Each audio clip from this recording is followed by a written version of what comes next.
ಟಿಬೆಟ್ನ ಪರಂಪರೆಯನ್ನು ಚೀನಾ ಹಾಳು ಮಾಡಲು ಪ್ರಯತ್ನಿಸಿತ್ತು. ಆದರೆ ಭಾರತದಲ್ಲಿ ಬೌದ್ಧ ಅಧ್ಯಯನವನ್ನು ನಿರಂತರವಾಗಿ ಮಾಡುತ್ತಾ ಟಿಬೆಟ್ ಪರಂಪರೆಯನ್ನು ಜೀವಂತವಾಗಿಡಲು ಸಾಧ್ಯವಾಗಿದೆ ಎಂದು ಟಿಬೆಟಿಯನ್ ಧಾರ್ಮಿಕ ನಾಯಕ 14ನೇ ದಲೈ ಲಾಮಾ ಹೇಳಿದರು.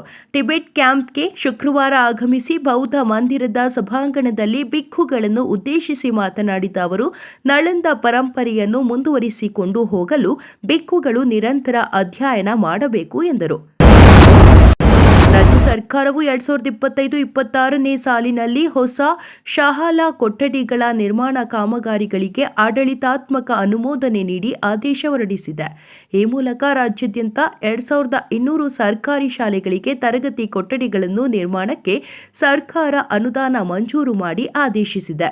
2025-26ನೇ ಸಾಲಿನ ಬಜೆಟ್ ಸಂಖ್ಯೆ 116ರ ಅಡಿಯಲ್ಲಿ ಘೋಷಣೆಯ ಪ್ರಕಾರ ರಾಜ್ಯದ ಸರ್ಕಾರಿ ಶಾಲೆಗಳು ಮತ್ತು ಪದವಿ ಪೂರ್ವ ಕಾಲೇಜುಗಳಲ್ಲಿ ಹೆಚ್ಚುವರಿ ಕೊಠಡಿಗಳು, ಶೌಚಾಲಯಗಳ ನಿರ್ಮಾಣ ಮತ್ತು ದುರಸ್ತಿಗಾಗಿ ರೂ. 125 ಕೋಟಿ ಮತ್ತು ಅಗತ್ಯ ಪೀಠೋಪಕರಣಗಳನ್ನು ಒದಗಿಸಲು ರೂ. 50 ಕೋಟಿಗಳನ್ನು ನಿಗದಿಪಡಿಸಲಾಗಿದೆ. ಸಂಚಾರಯುಕ್ತ ಯೋಜನೆಯಡಿ 47 ಕಿಲೋಮೀಟರ್ ಉದ್ದದ ಬಫರ್ ರಸ್ತೆಗಳ ಕಾಮಗಾರಿಯನ್ನು ಈ ತಿಂಗಳಾಂತ್ಯದೊಳಗೆ ಪ್ರಾರಂಭಿಸಬೇಕು ಎಂದು ಜಿಬಿಎ ಮುಖ್ಯ ಆಯುಕ್ತ ಮಹೇಶ್ವರ್ ರಾವ್ ಅವರು ಅಧಿಕಾರಿಗಳಿಗೆ ಸೂಚಿಸಿದರು.